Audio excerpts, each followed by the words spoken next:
Good evening, everyone. I know there's been a little bit of wait. We've been getting messages left, right, and centre from a certain few people that wanted us on. So, without further ado, we're going to start. Welcome to the SuperCoach Hub last podcast for BBL. Joining us tonight, we've got our special guest, Mick, who goes by at SuperCoach_Big Horse. Mick, how are you tonight, mate? Good, thanks, brother. Thanks for the invite. I've been watching you guys all season, providing some really good content, and yeah, happy to be here. Thank you. No, thank you very much for coming here, mate. Daz, you're always on with us, mate. How are you tonight? Yeah, I'm good. Thanks, Scobes. We saved the best for last, eh? Last episode for the season. So yeah, looking forward to it. Welcome aboard, Mick, and good to have you here. Thanks, brother. Thanks, mate. Absolutely. And Myth, how are you, mate? I see those shelves are still empty. Of course, mate. Nothing's going up there. Doing pretty well. And having a quick look at the comments, I think we're in for a bit of an entertaining night. I mean, some of them are a bit too wild to read out, but we'll see what we can, I guess, get going, see the discussions that can be built around it. Firstly, we want to get to a few results. We'll get into our ranks shortly because I know, Daz, in particular, you did fairly well. Myth, I'm not too sure about you, and Mick, I'm fairly sure you did all right as well. I didn't do as well as I would have liked. The wonderful state of New South Wales really, really ruined that, but I guess you really got to take into account the weather sometimes. The overall winner that took home the $500 cash prize was Peter, team name Milgan, who actually finished 18th overall. We have Fading Philippi Russell, who finished 43rd. We also have Team Damien, who is obviously Damien, finished 54th. And we have Max Wellness.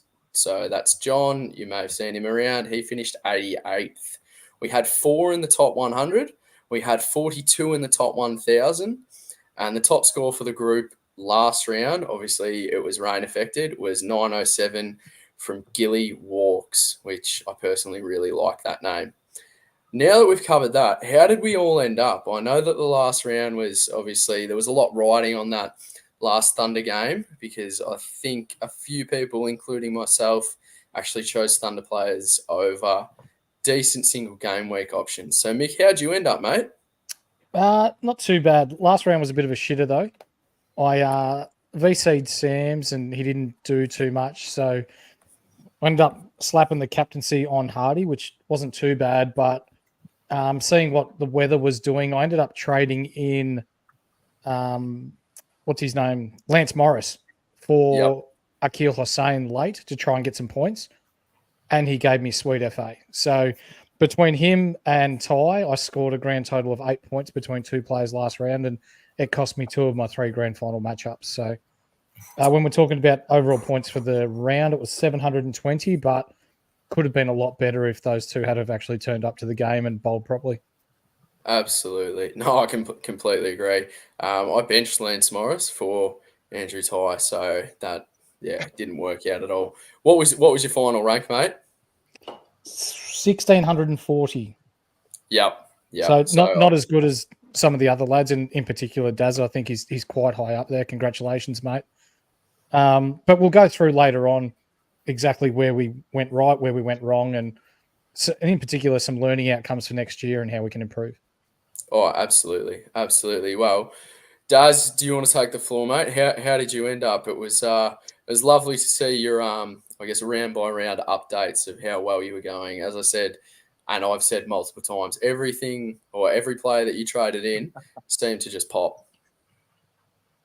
Well, mate, I think you all talked me up a little bit too much because it wasn't that good. It was actually my worst ranking ever in BBL SuperCoach. So I finished 338th overall. It was a bit of a letdown the last round. I won't go into it. We all I think copped the same. It was quite funny though. I think I got about 650 or something in that last round, and a bit like the others, a few players that didn't play and didn't help us out. But I actually finished 337th last year, so 338th this year. So I'll claim that I'm consistent at least. So that was about it. But yeah, not too bad. I was a little bit disappointed, but it's hard to be too upset with that sort of stuff. But yeah, I think you have talked me up. But I think our next person we speak to is quietly gone about having a very good few rounds and finishing very strong, I believe. Yeah, well, I was going to say you're probably used to the weather that occurred in Sydney, living in Queensland, mate. We all know that's a rubbish state. But continue on, Myth. How did you end up, mate? What happened? What eventuated with your ranking? Yeah, I think what Daz has alluded to is I picked him by the length of my facial hair. So by very little, B's anatomy. pretty much. So I finished Yep. 317th. So Ooh, very I think there nice. would have been something like 10 points between me and Daz, I'd imagine. Well done. Not much there. I loaded up on Thunder as well. I think I had 6 Thunder in the end, so that didn't work out too well. Yep. The trade-ins of Ollie Davies and Nathan McAndrew didn't really go too well. But Yep. when the trade-outs were Andrew Ty and Sean Abbott, it doesn't seem as bad. No, I mean that's profit in points, isn't it? I think I lost about 5 points, 10 points, something like that. So got the trade-outs right, just missed on the ins. If they had the second game, who knows what would have happened. Yeah, no, I mean, what can we expect? You need some points from a game that's being played in Sydney. We should have all known that it was going to rain. It's absolutely horrible there.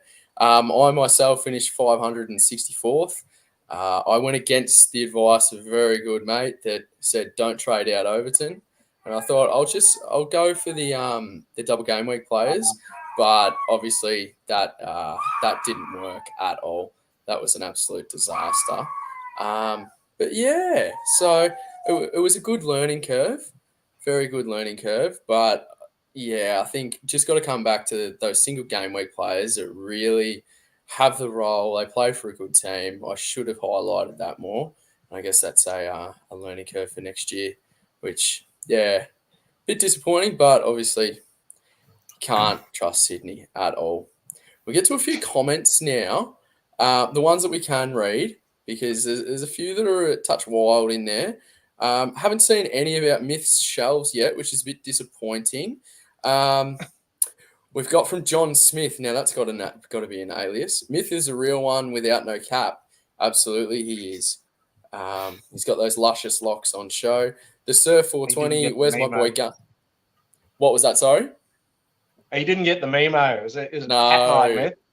No, he didn't. We've got the Surf 420. Where's my boy Guns? Guns has had to rush off due to an outside matter that was obviously out of his hands, and we wish him all the best. Hopefully he's having a better night than what's occurred so far. Call him Nathan Long when he watches Matt Short. That's a very good one, Jay. I like that. No. The Surf 420, nothing on the shelves, no hat. I can't believe this, Myth. I expected more. Myth, do you have a reply to our good mate, the Surf 420? He's been getting into you recently about those shelves. I'm going to have to put something up there for him. Maybe I'll just have to put a little fan message to him out there. Yeah, something You've got your rank, Myth. You've got your ranks to throw back at him. Best rank of the night here, so well done. I'm sure some of the comments will be a little bit better. Nathan, where is your neck? I like that one. It's there. Don't worry. Just the facial hair, mate. Just the facial hair. Don't worry. It's there. Trust me. Don't worry. Frozen Thunder. This is a new one. Myth, you have a cute fan. Not sure if that's in relation to the Surf 420 or it's an actual. He's referring to the actual fan, because I think the Surf 420 really, really can't get enough of you at the moment, mate. Frozen Thunder's a good man. Finished above me as well. Took some money home in our cash comp. So well done to Finny. That's wonderful. Embit of Joel, classic Sydney. Yeah, that's terrible. That's shocking. Kane Anderson just explaining where Guns is.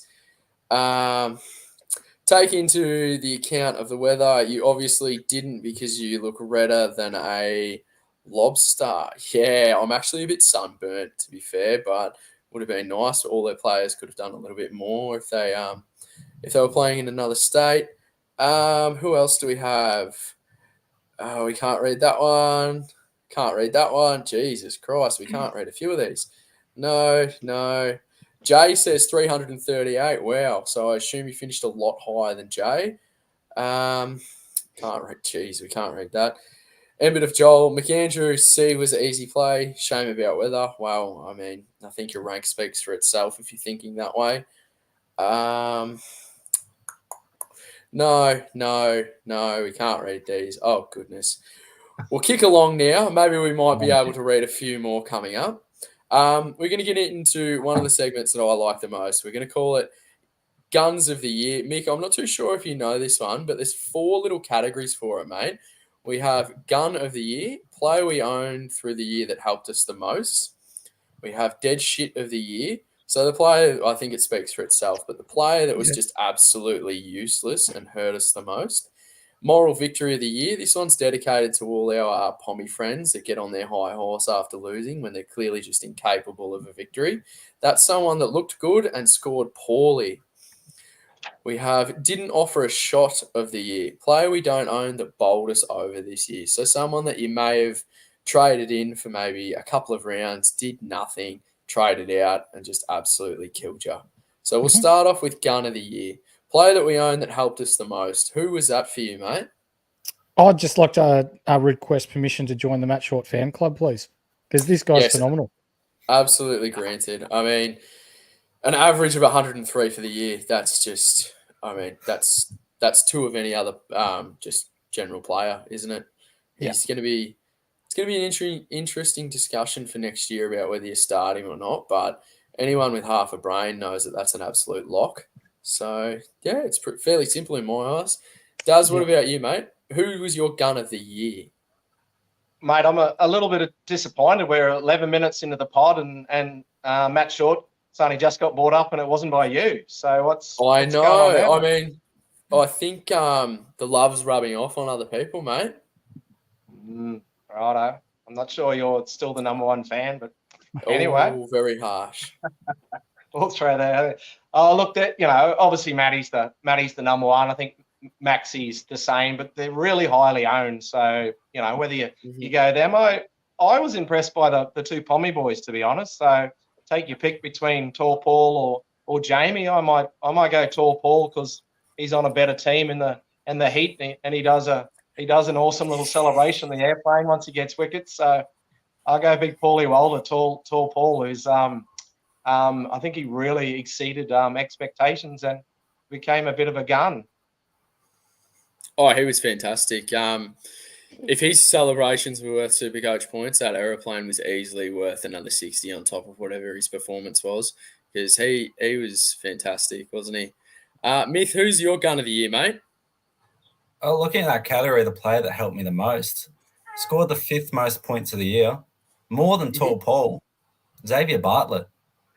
Yeah, Your boy. There's no reason not to have him there. He never went over 50% ownership at the top sense, at 1%, top 5%. He was always quite well under-owned. 40% was on the double. Before that, it was more close to 5 to 10%, even at those top ranks. Yet he scored the 5th most points. I think he's a big reason having him pretty close to all the way through, was a big reason to where I ranked where I did. So is it fair to say he was the highest scoring non-DPP player? Well, he would have had Maxwell, Short, Overton, maybe was Hardy in the top 4. Did he fall out of it? I'm not too sure, but I have a feeling Bartlett was the only non-DPP player that he was fantastic. Very pricey, but obviously proved that price tag. My gun of the year, I don't think we need to talk about it. It's clearly M Short. That's just simple. So we can move on to Dead Shit of the year. Player that we own that hurt us the most. Mick, who's this for you, mate? Who's a peanut that you own that just killed you? Jai Richardson. Just waited all year for him to come good and just shut the bed. I wouldn't have been surprised, looking back now, that he was perhaps carrying an injury throughout the season. They came out in round 8 and said that he was going to be out for the rest of the BBL season with whatever it was that he had. I reckon he may have been carrying something before that, because he wasn't really bowling death. He was bowling middle overs and getting hit for well over 10 runs and over. So, yeah, he's almost bordering on that never again list. But the only promising thing out of that is that he's going to be cheap for next year if he's near full fitness. I mean, if he's going to be bowling that up and down fairy bread absolute turd that he was this year, I mean, he wouldn't be worth 90K. It was shocking. Still doesn't make sense that he made the Australian squad, though. Like, he bowled pass all tournament. Don't know whose pictures he's got on his phone, but there is no way that he deserved to be in that ODI squad. And I didn't see it coming. Like, in the Shield before it, he had good overs under his belt, took wickets, bowled wheels, and then it was the complete opposite. I mean, it was just up and down fairy bread. Absolutely disgusting. Daz, who's your dead shit of the year, mate? Listen to you two with the hat, with all the same stuff going on. Poor old Jai. Anyway, mate, I had someone that made Jai look like a superstar. I had Mark Steckety. Oh, mate, that is a great shout. Mate, I bought him in round 3. He gave me a 0 and a double, dropped for the second game. He didn't get picked the next game. He come back for the double, gave me a 3 and a 26, dropped 20-something thousand, and then I traded his ass out in round 6. So it was Steckety. The other thing that hurts with that is I was really keen on Harris Ralph, and I thought, no, let's play it smart. Ralph's going to leave by round 5. You're only going to get 3 games. You're going to get 5 out of Steckety. Play the percentages, and then Steck delivered that up. And to make it worse, I traded Steck out in round 6 for Crawley from Perth. So I reckon Steck was cursed, and he was cursing me on the way out because Crawley didn't do anything either. But Steck for me, dead shit of the year. Yeah, he got towed up by Hales, I think, the first game that he brought in, and then that was about it. He was just woeful. The Brisbane Heat have got one thing right this year, besides playing like a decent cricket team. It was letting that fraud go. That is absolutely spot on, mate. Myth, who is your dead shit of the year, mate? Mine's not a hard one for me. I hate to pick on a guy that's probably recovering from a concussion still, but it's Sam Harper. He was atrocious to start the year. When you're an opening batsman and you end up being named at number 9 towards the back end of the season, you know you're not playing well. So he was at 5 points in the first double. Just lost cash, no good scores. Yeah, easy standout for me. I think Hanscom actually scored more points than Harper did. And I mean, I know SuperCoach points don't. Well, they kind of do outline how good of a player you are and your performances. But Jesus, if Pete Hanscom's scoring more points than you and playing better than you, time to reevaluate, I think. My dead shit of the year, we've already spoke about the 2 players that I was going to highlight. It's Mr. Up and Down Fairy Bread, straight to the fence himself, Jai Richardson. He was just shocking. Like, there's no words to describe him.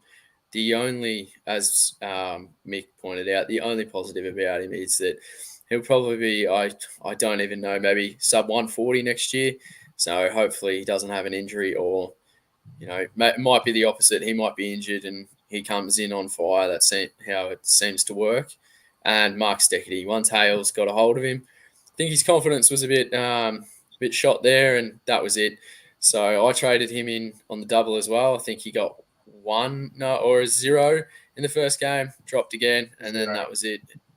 Could not wait to trade him out. And a special mention goes to a certain South African, looks like an elf, played like an elf, and he's just a peanut, an all-round peanut. Quinton de Kock, that's you, mate. The moral victory of the year, so someone that looked good but scored poorly. This one's going to be a little bit harder than, I guess, it seems to be, because obviously there's been 9 rounds, so I'm not too sure what we define as scored poorly. But who's someone that you think that looked good and really did score poorly, Mick? What do you think, mate?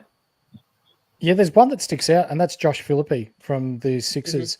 He looked really nice. He'd get himself in, score pretty freely, and then he'd find a way to get out at around 20. You're missing out on your strike rate bonuses. He just seemed to, he'd accelerate to 30, 40 SuperCoach points, and that was it. So he had the potential to go much larger throughout the year, but just found stupid ways of getting out. I was kicking myself early on that I didn't start with him, just looking at the way that he looked and just looked like he was timing the ball well. But yeah, towards the back end of the year, sort of shit the bed a little bit. But he was probably the one that looked the best that I didn't have. Yeah, no, that's completely understandable. And I don't know statistics or anything, but it seemed to be that he got a fair few of those cheap points from stumpings and caught behinds and whatnot. Daz, what about you, mate? Who's your moral victory of the year? Yeah, I found this one pretty hard.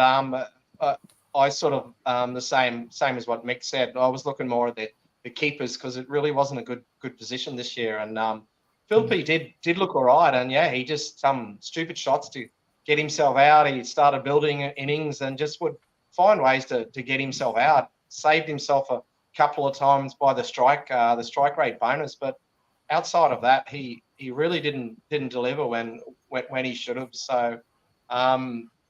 Yeah, I'd probably go with him.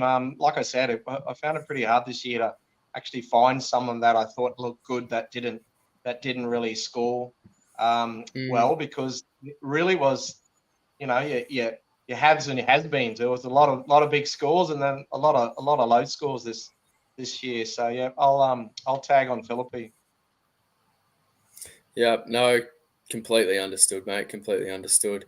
Myth, what about you, mate? Who was your moral victory of the year? I do wanted to say I think Philippi's a great shout because I remember just watching him week in, week out, thinking, far out, he looks good. This is the week he's going to hurt me. And it never happened. He just never did. But I think quite often we've targeted Poms for this. So I'm going to finish on that note by throwing out a left field one. It's because you can't play when you're suspended for being a peanut, and it's Tom Curran. He looked good to start the year. The role was perfect. Looked like he was just going to be a good set and forget to just navigate through the doubles. And then he gets suspended for one of the dumbest suspensions. And this is someone that follows rugby league. So there's a lot of them. But that is just ridiculous. And you can't score points if you're not on the field. No, you're absolutely spot on. I had two. And it might seem a bit harsh, but one's a certain hurricane. And that's Ben McDermott. He was touted to be an absolute steal, 88K starting price. And the only reason he bumped his price up is because of those last couple of rounds. But I just felt like every time I had him, he'd face the first couple and then he'd look good. He'd get off the mark, hit a couple of boundaries, and then that was it, just out. And when he was keeping, he never seemed to get those junk points that, say, a Philippi or an Inglis would get that would kind of save their score in the end. But Myth, I think if there's a real winner out of it, it's Tom Curran. I mean, I don't know what he was doing or what he was trying to do, but he was very lucky it was only 4 games. And a shout out to the Sixers as well for keeping it so hush-hush. I have no idea how that news didn't get out until 15 minutes before the next round commencing. That was, I don't know what journos are doing up in Sydney, but clearly they just didn't check, or they had nothing in regards to that, because that was just kept so quiet. And as soon as that happened, it was just, there was a lot of reversing of trades. I know I had to boost, and that led me to bring in that South African that I just can't stand anymore. So that adds a little bit more salt into that moral victory of the year. The last one, which didn't offer a shot. So this is a player we don't own that bowled us over this year. It can be someone that you started with that you traded out and you didn't own for the majority of the year, because I think it's fair to say all the variations of decent players are in that top echelon we may have had for a few rounds and needed to trade out here and there. But Mick, what about you, mate? Who was a player that you didn't own that really ruined your rank? Well, the Myth had him and I didn't. Xavier Bartlett. Yep. He stuffed me. Yep. Didn't get him in at all throughout the year. I thought it was only a matter of time. I faded him early. He was coming back from that injury, went back and played grade cricket. He was just batting. He wasn't bowling. So it was purely, I think he batted at 4 in grade cricket before the BBL started. So I sort of thought, well, if he's not bowling, then and we're relying on his batting at 7, then he may not score that well. So I faded him early and then just didn't get him in. And pretty poor on my behalf because, again, he was the 5th top scorer for this BBL. So when I spoke earlier about learnings and the outcomes for this season, that's definitely one of them. Yeah, it was very interesting. His price didn't seem to dip. It was just super consistent, and only really having the bowling aspect to score points. He was a very, very good pick, actually. Yeah. Daz, what about yourself, mate? Mate, mine was the player that had the highest price rise in the competition.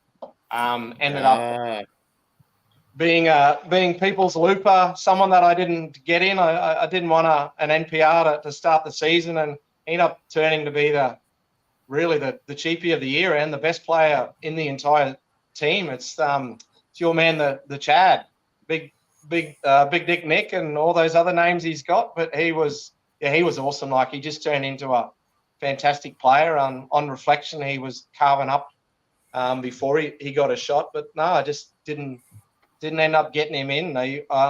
He was on my radar and was always, all right, is he going to stay in the team? Is his role going to change? What was the go? And I never got around to getting him in. But, it was the child. He had a fantastic season. He did. He was phenomenal.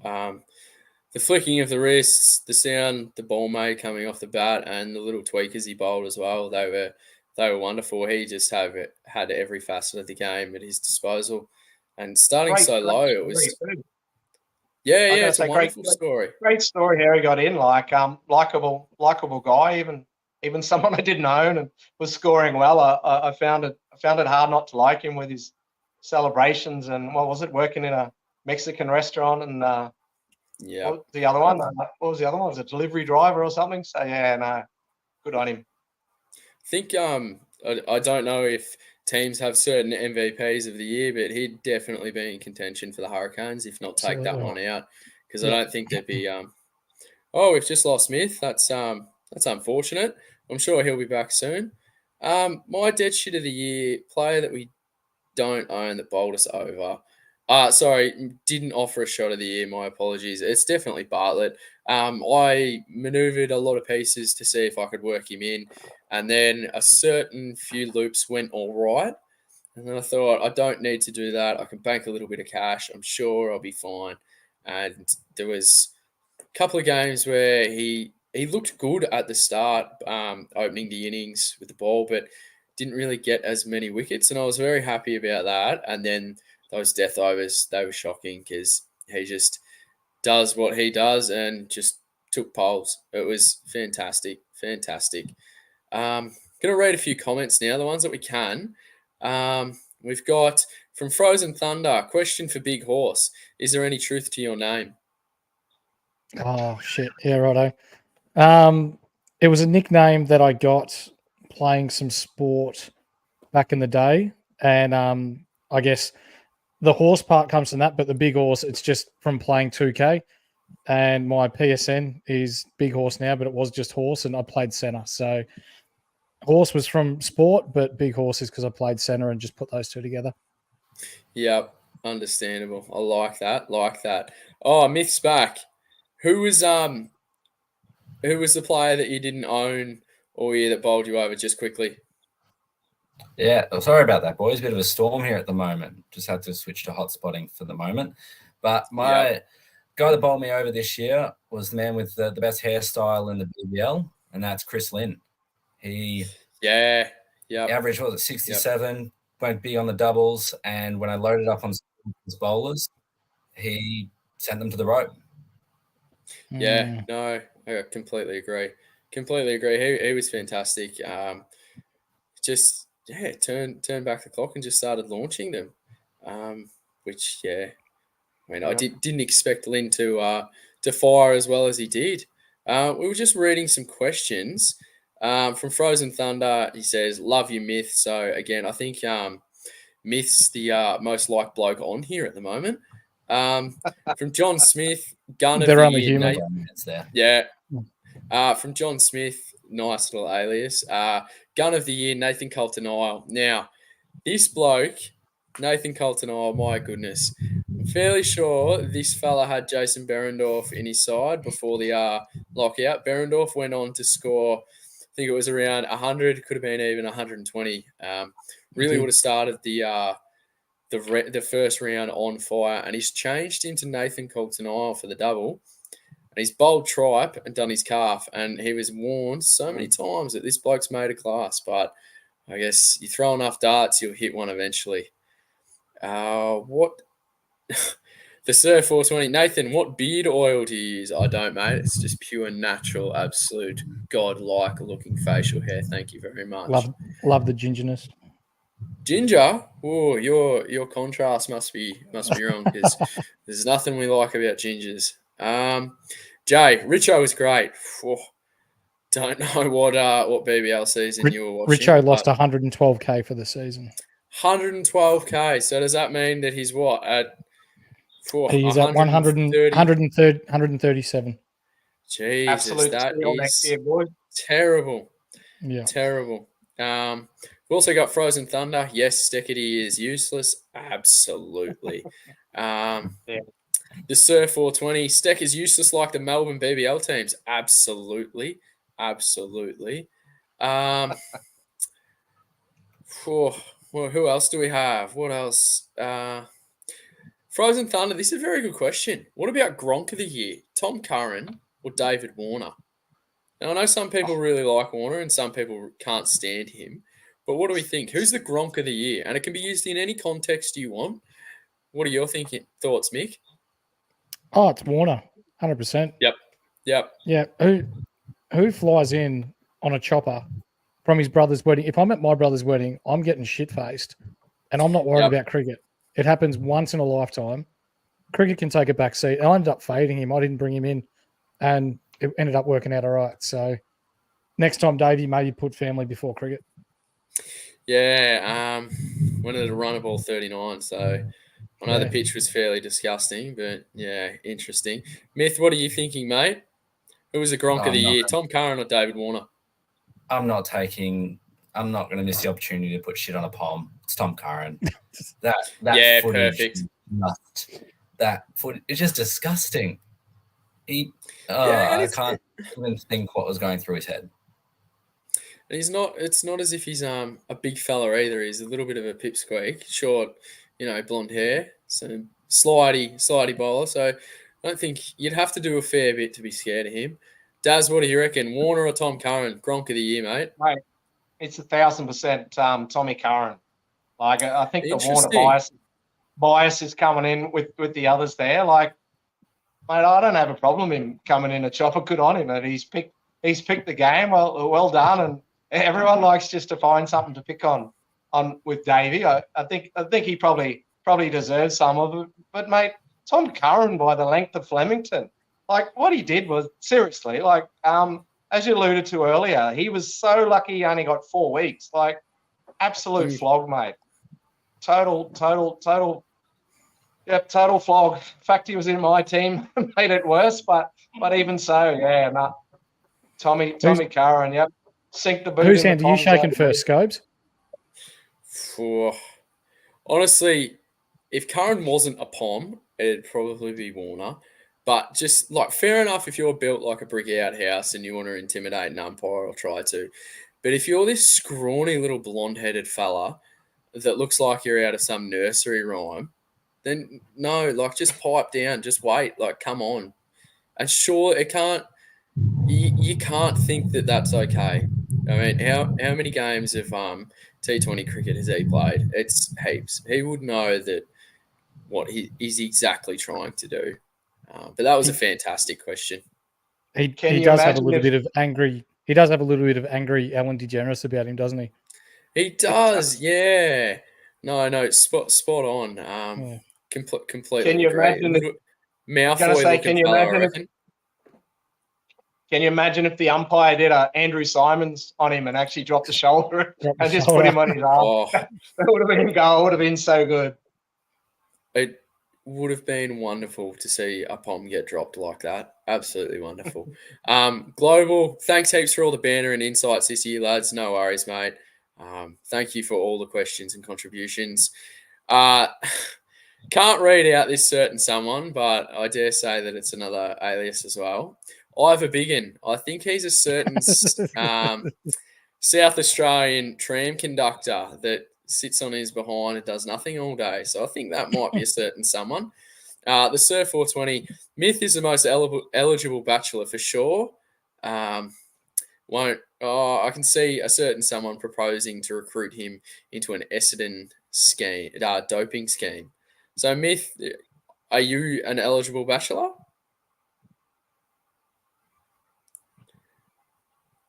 Can't hear you, mate. You're We muted. got no audio. Sorry, I'm just trying to not have the thunder in the background disrupting. No, you're right, mate. I'm not, and I think a better one would be you, Scopes. Look at the beard.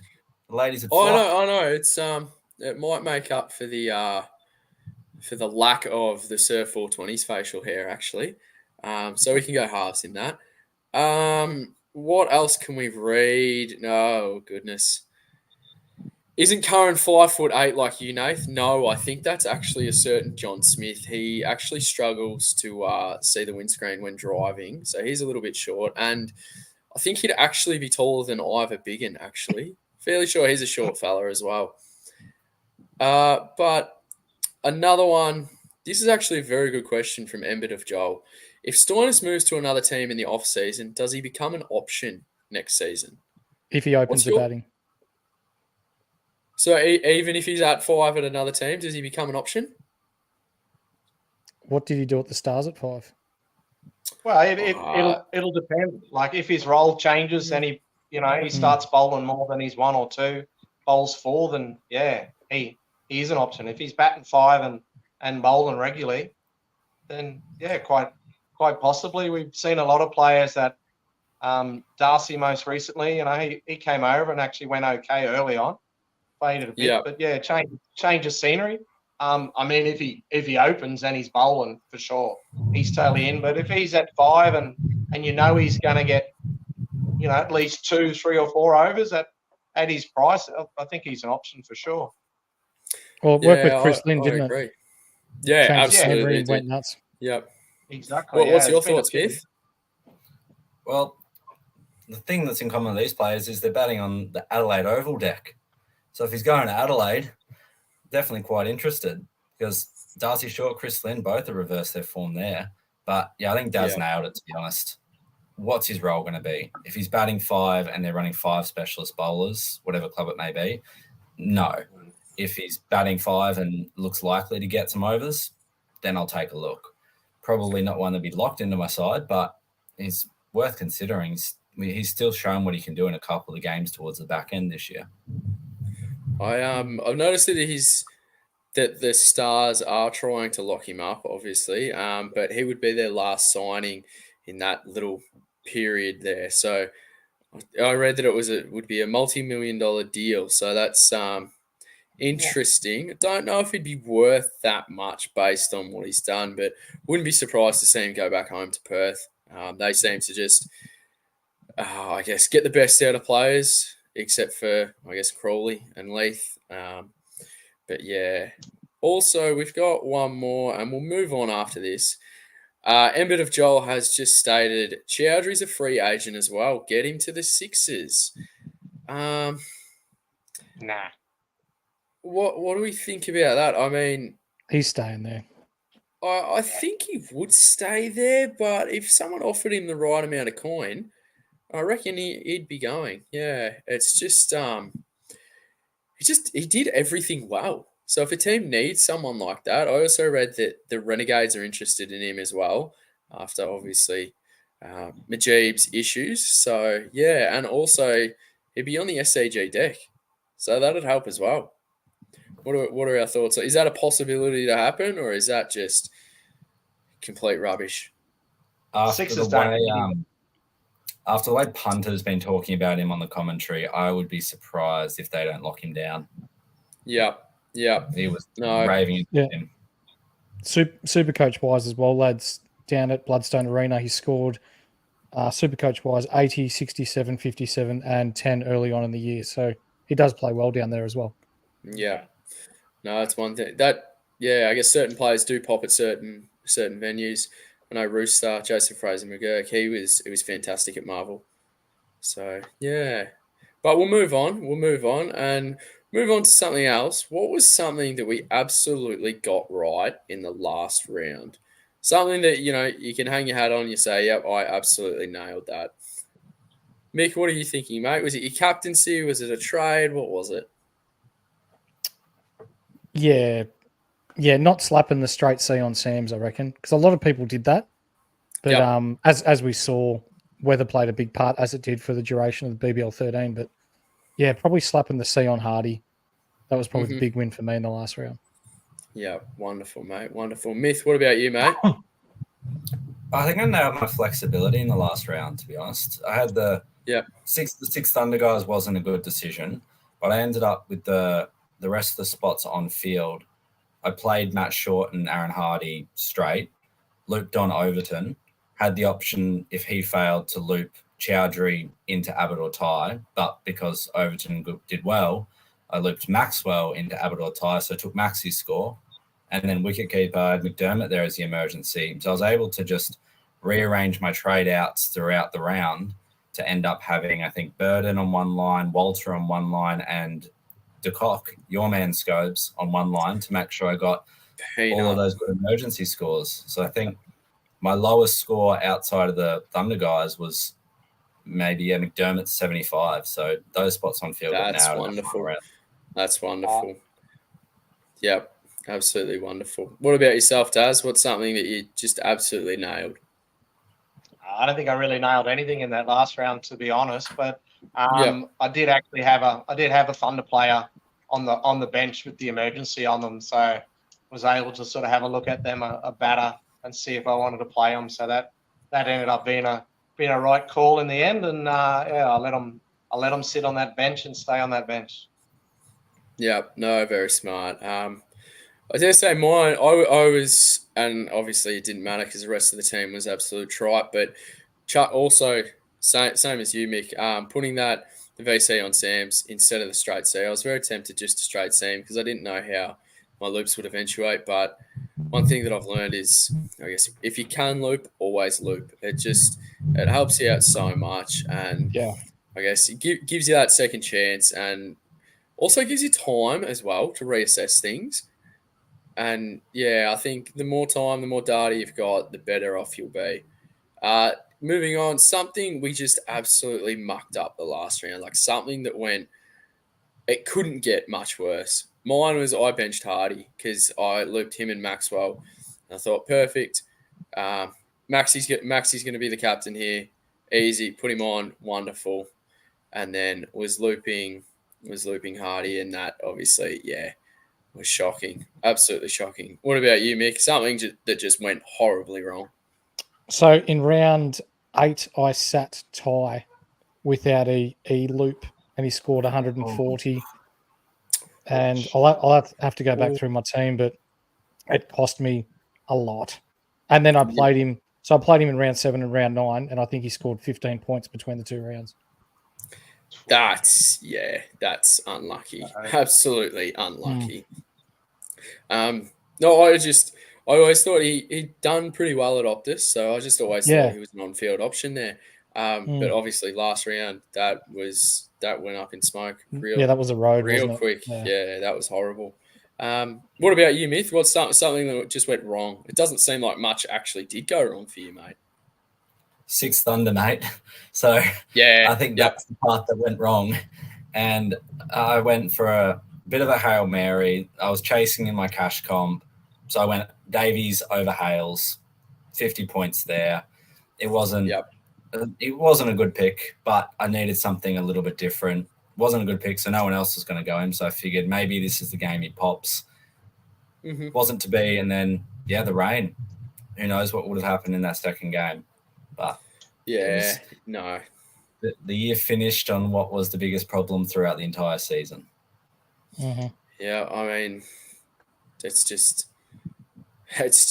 nothing you can do about it besides, you could not have games in Sydney considering it's just such a rain-ridden place, but obviously that's not going to happen, unfortunately.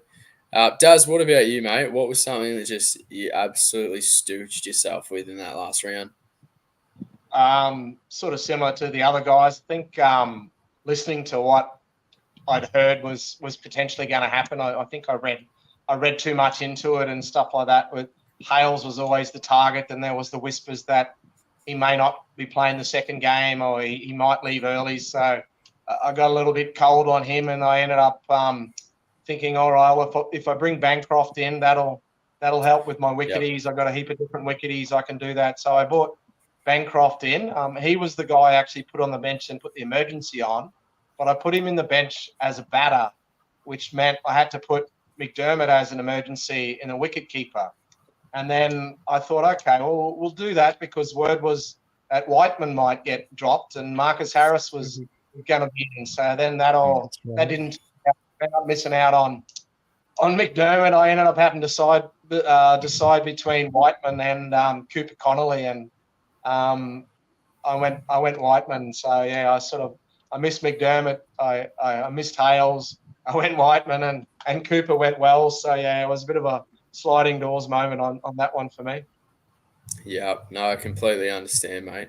Completely understand. I guess just to summarise all of that, definitely Thunder players were just a huge letdown. I mean, I had Bancroft as well, mate. I was just thought, he might fire up after his test snubbing, but clearly not. What's something that we wish we had have done last round? Look, I know hindsight's such an easy thing to look back on, and it's so easy to say, I wish I had done that. I was going to do that. Why didn't I do that? Mick, what was yours, mate? What was your I guess your thing or your trick, your loop that you wish you had have done? I wish I hadn't brought in Lance Morris. Oh, so you brought him in after the big five. When I found out that it was a big chance of rain, I saved a couple of trades for the back end of the year, or back end of the round, in the last round, and I traded out Hussain and brought in Lance Morris, just given that Optus is known as being a fast, bouncy track, and this guy's bowling north of 145 and taking wickets as well. He's one of the leading wicket takers in the comp and made the BBL team of the season. So I'm like, yep, he's a lock. He'll get me some wickets, score me some points, but he scored 2 points. It was very interesting. I noticed his role changed actually in that game because normally he'd been bowling, I guess, through from over 6 onwards. But he opened the bowling and just got absolutely slapped. I think he went for 20 off his first over, and obviously when that happens, it is extremely difficult to come back from that. Not just as a player, but as a viewer as well. I had to change the channel for a little bit. Yeah, there's nothing worse than when you're invested in a player. Just absolutely, nothing goes right. No. Myth, what about yourself, mate? What's something that you wish you had done? I think in hindsight with the rain, we just wish we didn't take as many Thunder. But I look back at my side and I go, if I didn't take those Thunder, would I have veered away from Ty and Abbott, or would I have just almost left trades in the bank? Because if the loops went well, were there better players to trade in? I had a look at it and I thought, of the players I would have gone to, maybe I would have gone to Webster, who scored 70, I think it was. But I don't know. I think I still would have done the same thing, because even with the threatening of the rain, it was 3 or 4 days out, and we've seen that change. This year seems to be the one year where when it looks like there's going to be rain, and even when it doesn't look like there's going to be rain, there's rain. Every other year I can think of, it looks like there's going to be a rain, and then magically we get 20 overs, or it affects, it's there for half an hour and we get a 15 over game. It just seems like this year was the year that it just happened. Just that kept coming. Yeah, it was unfortunate. It's just, I mean, it obviously everyone's in the same boat. It's very difficult on that. But I think anything that looks like rain, probably best to stay safe of, I think. Daz, what about you, mate? What's something you wish you had done last round? Was it maybe not play Whiteman on the ground? That would have been nice. But yeah, I think it was more around the Thunder as well. Look, I agree with what you said and what Mitch said with weather. The only problem with that is, what happens if the weather disappears and you put yourself short with double plays. Like, it's a two-edged sword. It's a bit hard, but the one for me was the VC. Like, Thunder batted first, so Sam's wasn't bowling first. He was listed at number 8, yet we still all launched in on the VC. Like, I think we just tunnel vision thinking Sam's. When really it was staring us in the face, wasn't it? The number 1 player in the game was sitting there in the first game. We could have just VC'd Matty short. You would have had your options of Maxi or Hardy afterwards, rather than blindly just going on Sam's and a Thunder player. And it's been a terrible team. Who else were you going to go if it wasn't Sam's? Possibly Hales, but that's a bit risky. So, yeah, I think if I looked at it again, I should have not just blindly gone on Sam's and had a look in there and had to go on Matty Short instead. Yeah, no, absolutely. I completely agree. I think, you summed that up perfectly, mate. Just tunnel vision for double game week players. Sometimes it's fantastic. You load the team up, you've got 11 of them from various different teams and you do so well. And then next round, you might have 5 or 6 from one single team and it just goes pear-shaped real quick, real fast, especially if they're not a very good side, so to speak. Obviously, there's outliers here and there, but Thunder were never in contention for anything except from the opening round, really, when everyone was starting from the start of the race. But we do have our next question. 2 things we will do differently next year, and 1 thing that we will continue to do. Now, I'll start this off. 2 things we will do differently next year is looking into the stats so much. There's so many stats going around, and player A averages this at Adelaide Oval, and then they average X amount of runs against this quartet of bowlers. I mean, it's all in the past. Yep. It's so volatile that so many different things can happen. Obviously, stats can give you a good, view of what may have happened in the past, but it's not a guarantee it's going to happen again. And the other one for do differently was really make sure and highlight who those double game week players are that you want. Just because you can trade to a double game week player doesn't mean you probably should. I mean, the amount of times that I traded out a single game week player for a double and was down on points, it was ridiculous. And one thing I'll continue to do next year is, just VC Matt Short in every situation. Don't go against it. That's just, it's season ending, really. What about yourself, Mick? What's 2 things that you'll do differently next year and 1 thing you're going to continue to do, mate? Jeez. Probably pay a little bit more attention to the weather and try and get ahead of the game as much as I can, because it is just so variable in scoring, isn't it? No matter how good a players you've got in your team, weather can stuff things up at the drop of a hat. So it'll be looking ahead to try and forecast what's going on, especially in games in New South Wales. There's a ridiculous rate of games that were affected or washed out. If there's any games at Geelong, I'm not even going to bother picking players because they don't know how to put covers on the wicket. We will get to that very soon because that is a wonderful talking point. Thank you for that segue. And as Embiid of Joel says in the chat, just slap the C on Matt Short and strap in for the ride.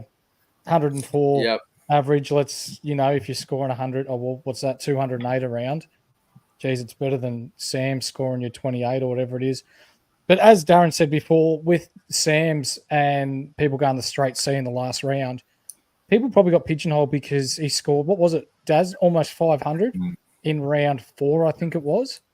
Like he went ridiculously large, and people are like, he's on the double. Yeah, it was nuts. And people are like, we've just got to slap the C on him. Happy days. Points are in the bank. When really his batting form had been shit ass. Like his footwork just wasn't there. And even his bowling to a degree, he was probably just trying to do too much with the ball. So, hindsight, probably, weather, and probably look into some form a little bit more and not just pick players on previous history. Yeah, wonderful, mate. Completely concur with all of that. And just going off the the previous efforts of Sam's. I'm fairly sure in 2 games in the last over, he did it twice where I think he took Scored 4 100. wickets. Yeah, which we Yep. obviously just junked up. But does that come back to roll and it's a little bit of luck? Because obviously everyone that bowls the last over doesn't always get wickets. I mean, there's a high possibility of it, but 4, that's an extreme outlier. Myth, what about yourself, mate? Coming out a second, I just want to make a quick comment on the Sam's thing. His season from a Supercoach perspective is quite amusing because he's averaged 55 across the season. Nothing special at all. But he put up a monster score the week before his double, rewarding those that got on early. Went huge on that double. And then after people got off, I think he had 1 okay score after it. So the people that stayed on him weren't punished for holding him. But then everyone got off him, and outside of those games where he was relevant because of the fixture, he just dished up tripe. Single-digit scores, low scores. It quite amusing from that side of things. In terms of 2 things I'll do differently, I got caught out in round 3, I think it was, when we had 2 teams, the Heat and the Strikers, on the double. And that was largely because I made a last-minute switch, trading out Hardy instead of Munro. Whilst the points hurt there, it screwed up my structure. So I think one thing that I'll look to do better next year is stay more disciplined with making sure my team is set up well moving forward and making trades and keeping that flexibility in the structure where it needs to be and not veering last minute to make a decision on a 1-game sample that might screw up my plans moving forward. That gave me a setback after a good start. So that's number 1. And the 2, and I think looking at Langley's strategy, something that I've probably picked up from it this year, choosing where to take my risks a little bit better. I took a big risk in the Strikers Scorchers game with with Captain Overton and picking the game to go a very particular way. But there was no way, if that went wrong, there was no recovery option. There was no plan B. It was all in on that. So I think trying to take the risks at a time when you do have a bailout, like you look at the week where people went VC Webster over Maxwell. If that failed, you had Captain Sutherland as a backup. You had a bailout option. You had a chance to claw those points back. So I think choosing my risks a little bit more wisely is something that I'll be looking at. Wonderful, mate. Absolutely wonderful. That's sound advice. Very, very well said. Daz, what about you, mate? What's 2 things you're going to do differently next year? It's similar. Obviously, we're all reasonably similar to what we do, but I guess it's looking more at those roles and those fixtures and those players that have taken on that role. Like once you get a sample of who's doing what and why they're doing it, then that's something I think I need to pay attention to and to focus and zone in on. But particularly for players that are, good players that have got pedigree that are playing for good teams, not necessarily going for the lower teams. Like I think we all got caught up with the Stars and the Renegades, that had that good early doubles and stuff like that, and they end up being two of the worst teams in the comp. So I think that's probably something I need to focus on. Like I can see in a way though, I was quite big on the Renegades, looking at their lineup, thinking that they were gonna do good. So I was quite happy to sort of launch into them, but maybe I should have looked at it and said, right, you've stuffed up here. I'm being honest to myself and bailed out of it. Sutherland's one that I ended up for various reasons. I ended up having him for the whole season, one of the only few that I did. And, he started off all right, but then he went to crap. I really should have jumped off. Would have been nice to know about his ankle, but so be it. And the second part is just I say to myself every year is just back myself a bit more. I think you can overkill with opinions and listening to things and looking into things that sway you. Like just want to back myself. Like I know you spoke about stats. I'm pretty big on stats, and I know Mick likes to do a deep dive, and I'm the type that loves to get in there. So yes, sir. I really just need to back myself and not sort of be swayed or listen to people that I think know better or stuff like that. And I think it's better for your mental health that way too. If you back someone and they stuff up, it's on you. If you back someone that someone else has talked you into, and the player you're going to be goes, well, you know, you get annoyed with yourself and you beat yourself up. So they're my two lessons or things that I hopefully will do differently next time. I completely agree. Completely agree. There's nothing worse than when someone convinces you to bring a player in or trade a player out. You do it, and then it goes pear-shaped. At least if you're not convinced and you make your decision wholeheartedly your own decision, it's just yourself. You feel a lot better about it. Classic example was this person convinced me to put the VC on Hardy instead of Matt Short one round, and I wish I had. I wonder what Darrow may have done that, but yeah, I think there might be a comment about that coming up. We'll read a few of them. The Surf 420 reckons that the Canes need to get rid of Stanlake. He's wasted a roster spot. Honestly, he's a fantastic actor because his impersonation of a cricketer is second to none. Absolutely wonderful. Dan Sams is out of contract. I reckon he'll just sign at the Thunder. Don't see him going anywhere else. Nope. Nice is out of contract. Yeah, absolutely. Nice is out of contract as well. I think the Heat will do the exact same thing and sign him up, obviously, when he's not in the test squad. Frozen Thunder says, Scoby, what is your winter sport? It's definitely none of this NRL, fraudulent attempt at being elite athlete. Footy. But it's definitely the real football. It's AFL, specifically Collingwood. Nick Dacos is the Messiah, the best player of this generation. Don't let anyone try to convince you otherwise because they just don't know anything. Scobes is about to let us know about his mental health issues he's got now too. So, yes, very good. Coming from an Essendon supporter, that's interesting. Very interesting. SuperCoach Edge.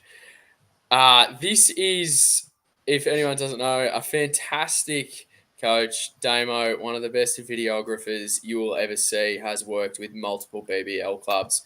Absolutely unreal. Look him up on Twitter. Got some fantastic work. Highlight of the season was Scobes fading M Short as captain instead of Hardy. Yeah, that was a disaster. I completely read that one wrong, and Daz alluded to that before. So we won't ever talk about that ever again because that was just disgusting. Embit of Joel says, where were you all when Moses Henriquez smashed 47 not out off 20 to down the Scorchers the other night? I was watching it, actually. Yeah. So that was fantastic innings. I think this fella's got a bit of a man crush on Moses, so that's fantastic. SuperCoach aside, what a bloody good game of cricket. Yes. It was a fantastic game of cricket. Wonder if we'll see any more triple game rounds next season. I just, I don't know. Maybe. I don't know. I don't know. I don't know. And I actually wonder whether they start the BBL round season probably a couple of weeks earlier. Because you've got all these international players who are flying away to play in other leagues around the world. Wouldn't you want to see them stay around for finals? No, I completely agree. And it seems to me you've got, obviously, the Scorchers are in it, the Heat are in it, the Sixers are in it, and Adelaide's in it. Mm-hmm. But yet they're all losing key players that have obviously helped them get into that position. So that's very interesting there. I mean, it's got merit to it. I think they want to line up with the school holidays. I think that's the problem. Yeah, right. And families can bring the kids to the cricket, and I don't think they've got too much wiggle room to bring it any further forward. Makes sense though, because it's annoying. What do you mean? Like, absolutely, it is. Munro's gone, Billings gone, Vince is gone, Evans is gone. All these players that were important to their sides. It takes a bit of gloss off the finals. Yeah. Just on that, Embit of Joel is definitely a Sixers fan here. This bloke's bit of a Moses, lover. We lose James Vince and have to play Curtis Patterson now. Yeah, that's a huge downgrade, mate. A huge downgrade. And as you said, a free wicket, you're spot on. Aaron before music, Sixers lost Naveed. I mean, I never thought he was going to play anyway. I was looking forward to seeing him play. He's a very good T20 player. Yeah, I just didn't think he was going to play with England being that bad. They needed to try something. We just got another one in and then we'll move on. Can we ban Sydney from hosting anything cricket related? It rains more than Hobart. I could not agree more. Anyone that thinks Sydney is the sporting capital of the world, my God, you're delusional. Because it's just rain. It's terrible. You can't get full games of cricket in. Fairly sure, I'm sure we've all seen Swamp on Twitter releases some fantastic stats. He released one about Sydney losing most days of Test match cricket in the span of, I think it was 15 years or something like that. And sad to say, I wasn't surprised at all. But we'll move on. I'm glad you touched on this before, Mick. It was wonderful, beautiful segue. The abandoned game situation. What do we want to see when that happens, if it happens again? Because it's not like it's a washout or anything like that. What are our thoughts on that? Because I genuinely, I don't know. Because you can't satisfy every single person. Yeah, I think the myth brought it up before. They're just so hamstrung because of wanting to play during the school holidays. There's not a lot of wiggle room, but for me, it'd probably make sense to, if they want to cram their rounds within 3 or 4 days of each other, play it over five days, and then save the last day as like a lay day. So if anything gets washed out, you've got that time to move it to that last day, and then you move on into the next round. So for me, that's logical. But as we all know, we've all played cricket before. You can't keep the covers on for a week because then the ball's going to hoop around all day in favour of the bowlers. You can't control the weather. There's just so many variables, and it's just cricket, isn't it? Yeah, I completely agree. Myth, what's your thoughts, mate? I mean, if the ground staff bring out covers for a pitch, you expect it to work, do you not?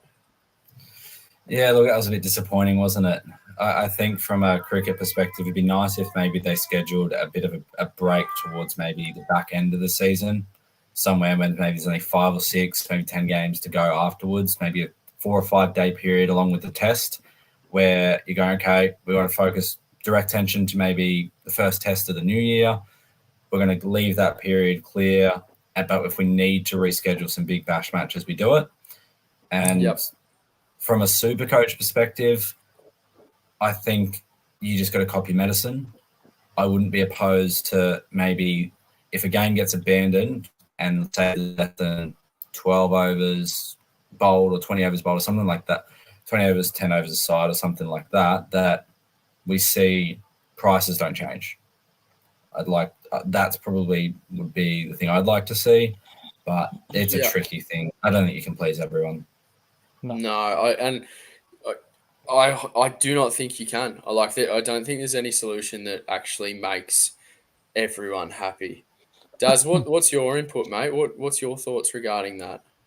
Oh, mate, regarding the SuperCoach side of it, it happened in round 1. We just finished round 9. I can't believe people are still banging on about it. Look, it's happened. It'll never happen again, most likely. Just get over it and move on. We're all affected in one way or the other. Like I've heard people say it ruined their entire season.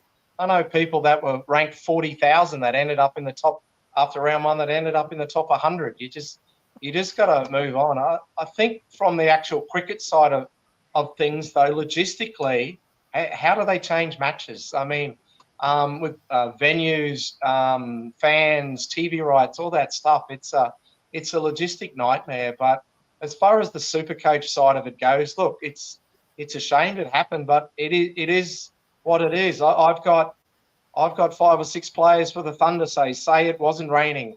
All of a sudden a storm comes over and rains it out. I just have to cop it. It just happens. It's not going to happen again, I don't think. I don't think we need any special rules. It's unlucky, but that's what I love about BBL and the beauty of it is it's, those sort of things that happen. You need that little bit of luck. You need to strategize where you can. It is what it is. I don't think you do anything. Yeah, it's a bit it's hard because No, continue, mate. There's like Melbourne with Marvel Stadium, so Hobart or Tasmania and the new stadium they're building down there for the new AFL team that's coming in a couple of years' time. Pardon me. They're getting a roof on their stadium down there as well, from what I'm led to believe. So why wouldn't we look at potentially all the eastern states, because they're the ones that get concerned with weather and stoppages with cricket? Slap a roof on the stadium, or Sydney are probably due for an upgrade. The SCG's been around for 150 years. If you've got Melbourne that's got a roof, you've got Tasmania that's got a roof, maybe Sydney needs to follow suit. Yeah, no, I completely agree. I don't know how much it'd cost to slap a roof on those things, but I'm sure it can be better spent than, I guess, paying certain South Africans to come out here and do absolutely nothing for a period of time. We'll read a few comments now, and then we will get to our last part. Now, it's been a bit longer tonight, but I'm feeling like this discussion's been absolutely fantastic to finish us off.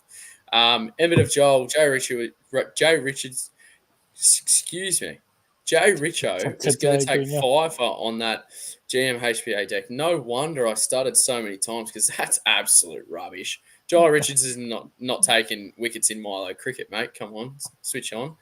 Pitch was fine. Josh Inglis needs to be deported back to England. Yeah, I mean, well, it's happened. I guess he is part English, so fair enough. Emmett of Joel also said, Dazza, no, it did ruin my season. I felt broken ever since. Well, I guess if you take fantasy sports that seriously, mate, yeah. I have a Snickers, Joe.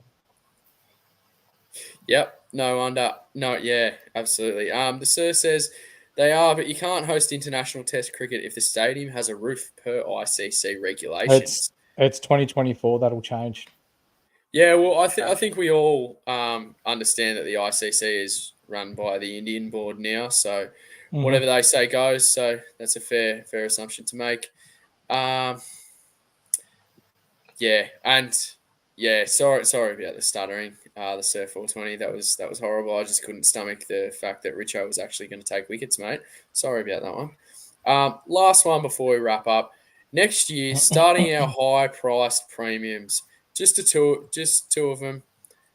Maxi, are we starting? And this is without looking or considering anything else. Just purely based on the fact that he's a superstar. What are we thinking, Mick? Yes. Maxi and Short, both definites. Yep, perfect. I'm in complete agreement. Myth, I know you're a bit more pragmatical, and so is Daz. So I'm very interested to hear about where you'll go with this. You don't want the depends answer, so I'm not going to give you that. I'll start one of them. No, I don't. One. One out of two. Yep, interesting. I like it. Now, Daz, don't give me this, if they've got a double or it'll depend on team structure. No, we don't want to hear that. Do you start the best price assets in the game and work around them? Yeah, I do. I start the two that are going to be the best value, that are fallen guns. I'm going to start Jai and I'm going to start Abbott. So that's who you're talking about, isn't it? We definitely need to wrap this up, because you're getting delirious, I think. I reckon I will start them. I reckon I'll start those two. Look, I know Myth was nice and said didn't give the whatever, and you want the straight answer, but I think it's that tunnel vision again. If you give a straight answer, I'm not sure it's right. I think you need to look and see what you can do with both of them in your team, whether the rest of your team's full of 42K players or you're able to build a decent team around two or around one, or if you need your Jais and your Abbots in there to put them in. Look, if you can afford them, by all means, you're gonna get them. They're the best. They're the best in the game. You love Matty Short. Maxwell's my favourite player. I think he's a gun, but I really do think it's around that. But I am serious on the Jai and the Abbott. I will be very tempted by them. Yeah, Daz, if you can surround them. Sorry, Scobe. I was going to say, Daz, if you can surround them with 942K Nikhil Chowdhury's. Yeah, absolutely. Yeah, absolutely. Just one more comment before we wrap this up. We need West Indies players back, from Embit of Joel. That is a fantastic comment, and completely agree with that. And the last one, we'll read this out. Daz has had too many hard solos. Have you been on the hard solos tonight, mate? No, mate, just these ones. Wonderful. And that's it for us tonight. I will get Mick to just give us a little rundown on the Inside Fantasy Sports, boys, because unless you've been living under a rock or you don't take your fantasy sports seriously, surely you would have seen all the fantastic work they do on X, and it's absolutely amazing. So, Mick, do you just want to give us a quick little rundown? Yeah, sure. So us boys, we're just coming up to our 12-month anniversary of being out and about in the community with NRL, AFL, BBL, NBA, NBL. When we're talking about our Insight BBL league this year, I'll just get the stats here, but we had 21 in our unlimited league that were inside the top 100. So congratulations Wonderful. to those people. So, In particular, top 100. Scott from Runs finished 4th overall, and Rog Wonderful. Rampers, who finished 7th overall. So congratulations to those boys. And also 155 in our unlimited group that finished in the top 1,000. So for the almost 700 people that we had in our group, congratulations. Thanks for being a part of it. If you shoot across to our NBL, we've currently got Do It for Jack, one of the guys who's a frequent viewer of our show. He's currently sitting number 1 in NBL SuperCoach. Plenty of good content. We've got our Discord, but hit us up on X. Give us a like, give us a follow, jump across on YouTube, come and say good day. We appreciate all the love. Thank you. No, it's wonderful, and they cover every single sport. Even though I'm not the biggest fan of NRL, because that's why would you be? But obviously, some states are condemned to it. That's understandable. Scobes is actually going to join me for some AFL content this year on the Insight show. So yeah, we'll Absolutely. be spitting some knowledge there. I'm sure that everyone's keen to listen to an hour and a half of just Nick Dacos. That's absolutely perfect. Yeah, but that's not going to make it.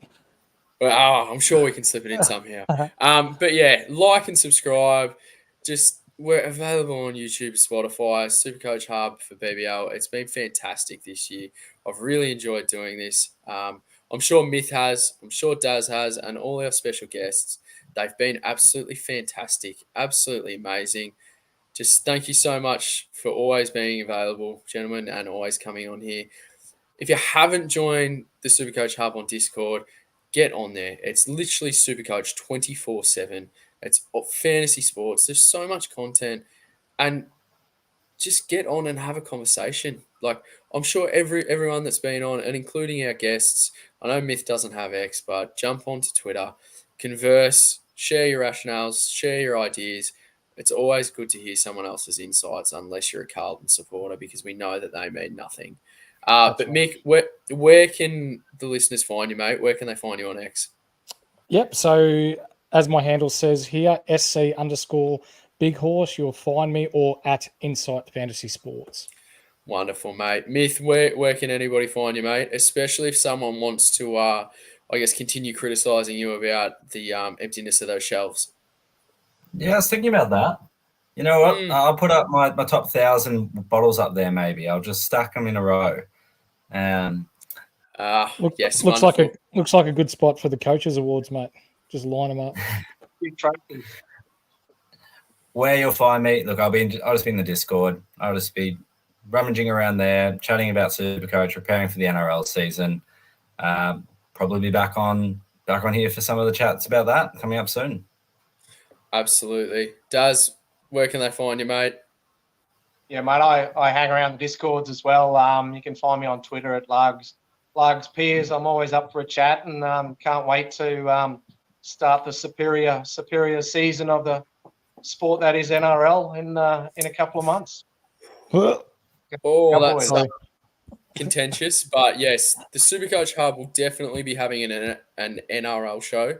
Absolutely. I'm not too sure who's actually going to be on there, but I dare say you boys are going to be involved. And there most definitely will be an AFL show. I'll be on that with some other very, very good coaches. And it's just to give everyone a little bit more insight, just to see what they can do. Just converse, talk, share what you think, I guess, your way of climbing the ranks is, or it might be the same as mine, it might be completely different. And the only way to, I guess, see how that works is at the end of the year and comparing ranks. But conversation about fantasy sports is always wonderful. So, as always, join the Discord, like and subscribe, available on YouTube and Spotify. Link trees in the bio. And I'm sure whatever sport you need some information on, some facts, some help with, SuperCoach Hub can help with that. So thank you very much to all our listeners. Thank you so much to Daz. Thank you so much to Myth. Thank you so much to all of our guests, and especially Mick. It's been wonderful to do this, and I'm very excited for the AFL season. Thank you, gentlemen. Peace. Thanks, everyone. Have a good one.